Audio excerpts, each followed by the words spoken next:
Olá, minhas desinflamadas, como é que vocês estão? Sejam muito bem-vindas à aula sobre estilo de vida e o que é inflamação. Resolvi gravar essa aula para, de fato, mostrar para vocês o que acontece com o corpo inflamado, o que é uma inflamação. Eu não quero gerar extremismos e nem terrorismo em relação ao processo de inflamação, mas nós precisamos entender que poucas coisas que a gente já começa a mudar na nossa vida e poucas coisas que a gente começa a aplicar de conhecimento que a gente vai tendo, a gente vai aliviando os nossos sinais e sintomas que o corpo vai dando quando nós estamos inflamados. Então eu resolvi gravar essa aula para mostrar para vocês um pouquinho de como que o nosso estilo de vida ele pode vir a influenciar de forma positiva ou negativa o nosso nível de inflamação. Então, dando sequência, o que é uma inflamação? O que causa inflamação? Por que você precisa desinflamar e como desinflamar? Então, tudo isso hoje nós iremos aprender dentro dessa primeira aula, dentro desse módulo, para que de fato vocês entendam o que é um processo inflamatório dentro do seu corpo. O que vai te causar esse processo inflamatório? O porquê que você precisa desinflamar e como que você vai fazer esse processo de desinflamação. Então, a primeira coisa que a gente tem que entender, o que é um conceito de saúde? Porque se a inflamação é algo que pode vir a atrapalhar a minha saúde, o que é saúde pela Organização Mundial da Saúde? Tá? Então, a saúde, através da definição que a Organização Mundial da Saúde criou, é um estado de completo bem-estar físico, mental e social e não consiste apenas na ausência de doença ou de enfermidade. Gozar do melhor estado de saúde que é possível atingir constitui um dos direitos fundamentais de todo ser humano, sem distinção de raça, de religião, de credo político, de condição econômica ou social. Então, para a Organização Mundial da Saúde, nós temos 6 pilares em relação a estarmos saudáveis: a saúde profissional, saúde física, saúde social, saúde emocional, mental e espiritual. Eu falo isso muito no meu Instagram, que uma área contribui muito para a melhora de outras áreas na nossa vida e na nossa saúde. E de fato é. Quando nós temos uma saúde física, a gente tem uma saúde profissional melhor, porque a gente trabalha melhor, a gente tem mais a questão cognitiva, a gente tem mais energia, a gente tem mais disposição, mais saúde social, porque se eu estou bem, se eu estou saudável, eu tenho mais contato com pessoas, eu estou melhor emocionalmente, eu tenho mais saúde mental e espiritual também em consequência. Então, uma área da sua vida impacta positivamente ou negativamente em outras, tá? Por isso que a gente tem que prestar muita atenção que a nossa saúde, ela não diz só a respeito da gente estar ou não doente, diz muito mais porque impacta em todas as outras áreas que nós estamos vivenciando.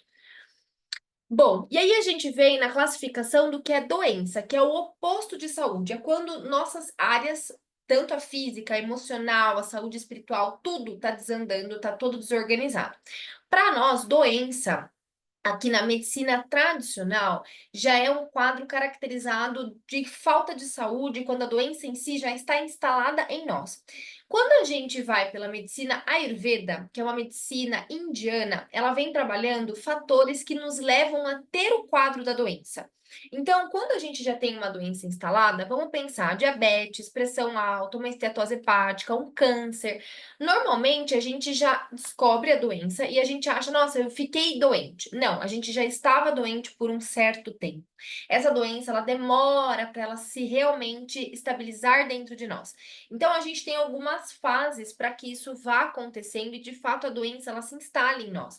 Então a primeira fase de tudo é o acúmulo de toxinas. A gente vai tendo contato e a gente vai aprendendo muito quando a gente estuda esses fatores inflamatórios, e é o que eu ensino muito dentro do Desinflama, que o acúmulo de toxinas a gente vai tendo contato diariamente, seja por alimentos contaminados, a água contaminada, o ar, substâncias que a gente passa na pele, cabelo, tudo que a gente tem contato hoje em dia, ele tem uma certa, esses fatores, né, tem um certo, uma certa exposição de químicos, de toxinas em nós. Então, o primeiro ponto é esse: a gente está ali se acumulando de toxinas diariamente e a gente começa a ter esse excesso dentro de nós, tá? O que vai acontecendo? Um certo agravamento. É quando o nosso corpo ele não está preparado para esse nível de toxinas que eu estou colocando para dentro dele. e ele começa a ter agravamentos, ou seja, a gente começa a ter alguns desconfortos, tá? Quando a gente começa a ter esses desconfortos, é quando o nosso corpo ele já começa a dar alguns sinais. Por exemplo, intestino. Eu sempre gosto de enfatizar que toda doença começa pelo intestino, pelo intestino. Todas as doenças. Então, o que que a gente tem que pensar? 95% de tudo que a gente desenvolve, praticamente, está relacionada com doenças intestinais. Então, vamos supor que a gente começa ali a ter um problema gástrico. Eu tô tendo um problema ali de prisão de ventres. Esse problema, ele tá se agravando. A pessoa que às vezes ficava 1 ou 2 dias sem evacuar, quando só estava tendo contato com o acúmulo de toxinas, ela começa a ficar 4, 5 dias sem conseguir evacuar. Então, o problema dela está se agravando. Disseminação é quando esse problema ele passa a não estar mais só localmente, e sim passando para outros órgãos. Nessa etapa, surgem doenças consideradas menos graves e que não associamos a nada do que fazemos. Dores nas articulações, dor de cabeça constante, constipação, diarreia, inflamações de pele, vômitos, muco nas fezes. Tomamos um remédio pontual e consideramos que resolveu. Então, aquele problema que ele começou lá atrás, vamos focar de novo nessa parte do intestino, que era uma prisão de ventre simplesmente, ela começou a se agravar. Eu não dei bola, eu não percebi, porque são sinais corriqueiros do nosso dia. É uma leve dor de cabeça, um ou outro dia que eu não evacuo, é uma dor nas minhas articulações, é um cansaço, e tudo isso vai fazendo com que a gente não tenha percepção do nível em que nós estamos. Só que quando ela começa a passar dessa fase de agravamento para disseminação, ela já começa a atingir outros órgãos. Então, não é só o meu intestino que está 5, 6 dias sem evacuar, mas eu começo a ter muitas dores articulares, muitas dores de cabeça constantes, e toda vez que acontece esse mal-estar um pouco mais grave, nessa fase 3, eu vou lá e eu tomo um remedinho, porque eu acho que é pontual. Só que se eu já estou inflamado, se eu já estou tendo contato com muitas toxinas, meu corpo não está conseguindo tirar, e eu vou lá e eu coloco o remédio, eu estou piorando essa situação. Mas nesse momento ainda a gente não tem uma doença previamente instalada. A gente tem fatores que estão adoecendo o nosso corpo. Deposição, que é essa quarta fase. As áreas enfraquecidas do organismo, que a princípio em nada se correlacionam com a disfunção principal, são as novas regiões a serem atingidas. Então, algo que era pontual somente no meu intestino, depois que começou a disseminar, eu tenho deposição em outras áreas, em outros órgãos. Só que uma área ainda não faz relação com a outra. Então, eu tô lá morrendo de dor de cabeça, tô tendo uma urticária, uma dermatite, eu tô tendo um problema na minha tireoide, eu tô tendo problema na minha parte gástrica, porque o meu intestino tá sofrendo. É o meu intestino que começou a ter problemas e eu não soube identificar, eu não soube olhar para os sinais que o meu intestino estava dando inicialmente, quando estava tendo esse acúmulo de toxinas, e eu não consegui resolver o problema direcionado. Então, esse problema ele começou a passar de forma disseminada e depositar em outros órgãos, causando problemas também em outros órgãos. Aí a gente vem para a fase de manifestação, perdão. É nessa fase, é nesse estágio que os sintomas clínicos são inconfundíveis. O desequilíbrio ganha força e se condensa de maneira específica. O diagnóstico fica fácil e o problema materializado em exames laboratoriais. Então, nesse problema, a gente já está tendo um caos no nosso corpo. Tudo está ruim, a gente está mal, a gente literalmente já tem, neste momento, provavelmente, já uma doença. Tá? Então, é nesse momento que vem uma diabetes, porque eu não soube identificar uma resistência à insulina que meu corpo estava tendo lá atrás. É normalmente nesse momento que vem uma síndrome do intestino irritável, porque eu não soube identificar que o meu intestino estava tendo picos. É neste momento de manifestação que eu acabo tendo um problema de uma gastrite crônica, por exemplo, porque eu não soube identificar as leves dores e os problemas iniciais que o meu próprio estômago começou a me mostrar, identificar lá atrás. E na sexta fase, nós podemos passar a ter complicações. A doença ela se torna crônica, causando mudanças patológicas nos tecidos do corpo de forma permanente. E muitas das vezes, nesse caso, no estágio 6, a gente já não tem mais o que fazer, a gente já não consegue resolver mais o problema, e aí vira todo um processo de doença em si instalada e muitas das vezes irreversíveis. Bom, então o que que a gente precisa entender? Que o processo de inflamação, gente, inflamação é uma coisa boa, tá? A inflamação, ela tem dois pontos. A inflamação, ela pode ser aguda e a inflamação, ela pode ser crônica. Quando a inflamação ela é aguda, ela é específica. Então isso é bom. Por exemplo, eu me machuquei, eu preciso fazer uma cicatrização. Eu caí, me ralei, tô ali com um corte. Se eu não tiver um processo inflamatório agudo nesse momento, eu não tenho o processo de cicatrização acontecendo, tá? Só que a diferença da síndrome de inflamação aguda e crônica é que a aguda ela tem um momento para começar e um momento para parar. Tá? Quando o nosso corpo ele passa por um processo inflamatório crônico, ele não consegue parar esses níveis de inflamação.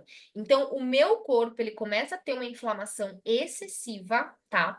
Eu vou tendo uma resposta inflamatória crônica, ou seja, ele não consegue parar, porque esses níveis de toxinas, esses níveis de exposição a fatores que me levam a ter uma inflamação estão acontecendo. E aí acontece, é como se fosse uma guerra, gente. Na guerra, a gente literalmente, todo mundo é afetado, né? Então, dentro do nosso corpo, quando a gente está passando por um processo de inflamação que seja crônico, a gente está sofrendo e lidando com uma guerra ali dentro. E tudo morre. Seja coisa boa ou seja coisa ruim, tudo que está na frente morre. Só que quando o nosso corpo ele começa a ter esses níveis de inflamação crônica muito forte, essa guerra acontecendo de forma muito forte, a gente tem uma resposta imune. E a gente tem até uma queda na imunidade, porque o nosso corpo mesmo, ele tá fraco de tanto tentar combater, e ele combate tudo, combate coisa boa, combate coisa ruim. Então chega um momento que a nossa imunidade, por que que a gente fala que uma pessoa que tem imunidade baixa, ela está sim com um problema de inflamação corporal? Porque o corpo dela tá tão, mas tão cansado por causa de lutar o tempo inteiro, que ele não consegue lutar contra invasores. E o normal seria ele lutar somente contra invasores, porque no caso de uma inflamação aguda, é isso que ele faz. Se eu tenho, por exemplo, se eu vou lá na esquina como um podrão, me infectei, tive uma intoxicação alimentar por uma bactéria, salmonela, por exemplo. Automaticamente o meu corpo vai combater isso e eu vou melhorar, vou ficar bem. Mas na inflamação crônica, quando a gente está colocando muita toxina para dentro do nosso corpo e a gente está sobrecarregando o nosso corpo, a gente acaba automaticamente não conseguindo cessar esses níveis inflamatórios. Então a gente começa a ter muita falha no resultado. E aí a gente vai desenvolvendo algumas doenças, passando por aqueles níveis exatamente que eu mostrei no slide anterior. Porque a nossa inflamação, ela não está cessando, ela fica em processo contínuo, acontecendo ali diariamente, sempre não conseguindo parar. E aí, a inflamação crônica ela é uma soma, é o sistema imune deficiente, como eu falei, é uma guerra, então tudo tá morrendo. Então, o nosso corpo, por que que a gente fala que o auge da inflamação são as doenças que são imunológicas? Porque o nosso corpo está combatendo o nosso próprio corpo. Então, ele começa a combater nossas próprias células. Então, por exemplo, a pessoa tem um problema de tireoide.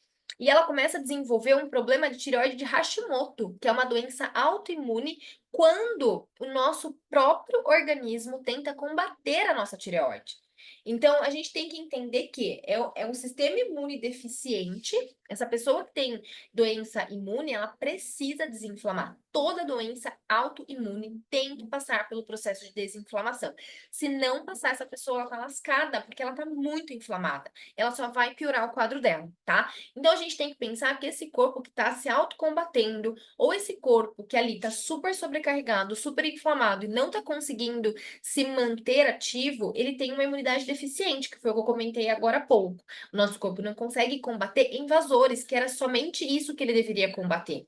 E aí a gente tem mais esse acúmulo de toxinas. Pronto.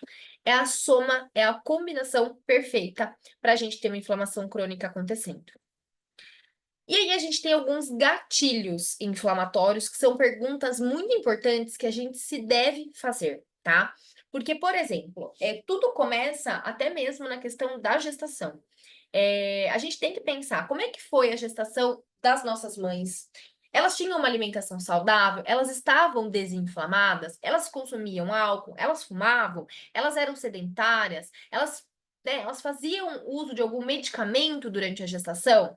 Como é que era a saúde dos seus pais? A gente também tem que pensar por causa das doenças hereditárias. Como é que foi o seu parto? A gente sabe que através do parto vaginal, da questão do parto normal, automaticamente, se a gente for pensar em saúde do bebê, seria o melhor, porque através desse parto, a hora que o bebê nasce, ele tem contato com as bactérias do trato vaginal da mãe e ele acaba tendo mais imunidade, ele acaba tendo fatores para ser mais forte o sistema imunológico dele. Porém, se essa mãe não está desinflamada, qual vai ser a diferença de nascer por parto vaginal ou por parto cesárea? Nenhuma, porque se a mãe está inflamada e a criança nasce por parto vaginal, ela vai ter contato com uma bactéria ali, uma desbiose 100% acontecendo, e ela também vai ter desbiose. Mas se a mãe já era totalmente inflamada, já tinha desbiose, se já era, né, uma mulher que não se cuidava teoricamente, já estava sofrendo de fatores inflamatórios, tanto faz para o bebê ele ser ou parto vaginal ou parto cesárea, porque ele vai ter tendências a desenvolver desbiose. O que que é desbiose? É como se fosse uma bagunça na nossa microbiota, nas nossas bactérias. As nossas bactérias, elas precisam viver em harmonia, tá? E quando alguma coisa não está acontecendo de forma como deveria, a gente fala que elas sofrem um processo de desbiose, que é essa bagunça. Elas se multiplicam de forma ruim, elas fermentam coisas ruins. Então é como se elas estivessem desreguladas, tá? É isso que é uma desbiose. A gente pode ter desbiose da pele, a gente pode ter desbiose na vagina, a gente pode ter desbiose no trato gastrointestinal, que é toda a questão de estômago e intestino.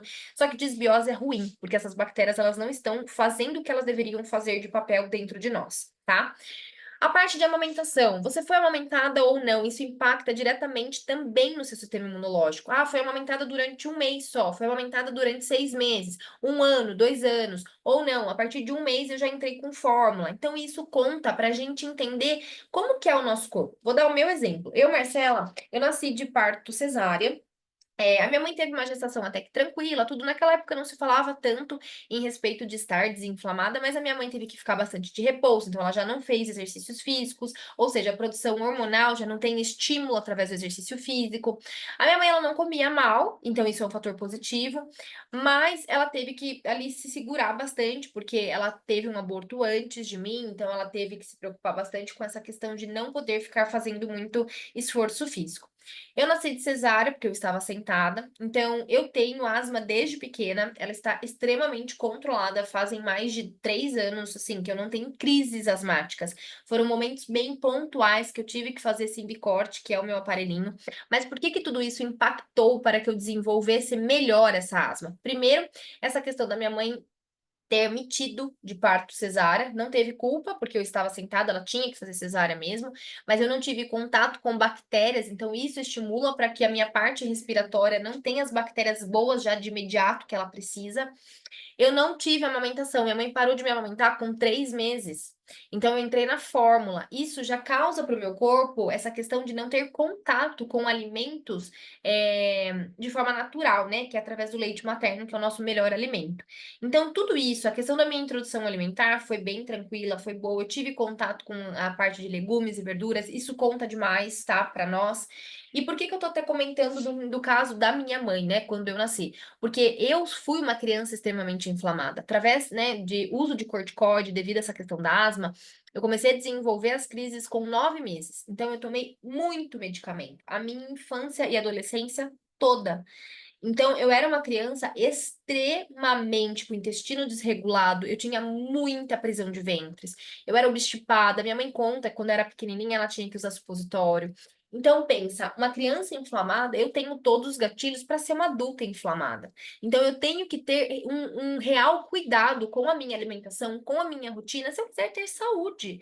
Não é nem tanto pensando no meu estético, mas é pensando na minha saúde. Eu quero hoje ter uma qualidade de vida. Então, a gente tem que se preocupar com fatores lá de trás que podem influenciar para que eu tenha um nível de inflamação maior hoje.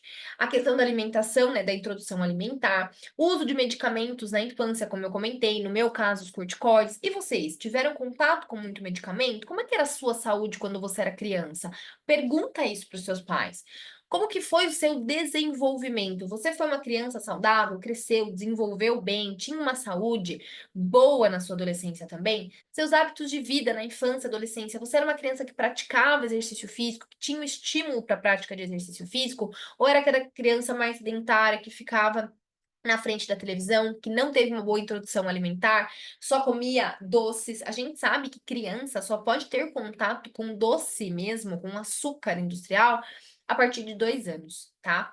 que é quando o corpo está começando a ficar um pouco preparado para receber fatores mais inflamatórios. E hoje a gente vê crianças que têm contato com açúcar livre mesmo a partir de 1 ano de idade, 6 meses, tomando sorvete. Então, como é que essa criança ela vai crescer? Como é que vai ser o trato gastrointestinal dela? Como é que vai ser o fator inflamatório dela? Outras perguntas que a gente tem que entrar. Com quantos anos você entrou na puberdade? Hoje a gente vê crianças entrando na puberdade com 8 anos, devido a várias questões que fizeram com que ela antecipasse esse momento. Como que você chegou na vida adulta com um corpo e saúde? Você tinha um corpo com sobrepeso, obesidade? Você era uma criança magra, com musculatura, que tinha bastante exercícios físicos também nessa fase? Sofreu algum trauma? Você faz uso de algum medicamento hoje? Você tem alguma doença diagnosticada? E quando começaram os seus sintomas? Sintomas pensando exatamente em tudo aquilo que você sente. Você se sente cansada? Você tem muita queda de cabelo? Você sente algum sintoma gástrico?